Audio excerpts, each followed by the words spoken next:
एक दिन का जिक्र है, घने जंगलात से गेंदे हुए एक छोटे से गांव में मेरा नाम की एक लड़की रहती थी। एक दिन जब वो जंगल के करीब खेल रही थी, इसने देखा कि एक छोटा हिरन झाड़ियों में फंसा हुआ था। हिरन डरा हुआ और बेबस नजर आ रहा था। मेरा को हिरन पर रहम आया और उसने एहतियात से इसे झाड़ियों से आजाद कर दिया। हिरन बहुत शुक्रगुजार हुआ और नरमी से मेरा के हाथ से अपनी नाक को छुआ।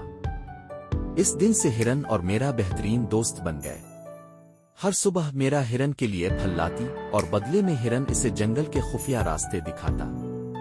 वो घंटों जंगल में घूमते, खूबसूरत फूलों और छपी हुई नदियों को दरियाफ्त करते। गांव वाले अक्सर मेरा और हिरन को खेतों में खुशी से दौड़ते देखते। एक दिन हिरन मेरा को एक खूबसूरत छुपे हुए मैदान में ले गया जहां रंग बिरंगी तितलियां थीं। मेरा हैरान हुई और अपने दोस्त का शुक्रिया अदा किया। इसने महसूस किया कि मेहरबानी और दोस्ती सबसे खूबसूरत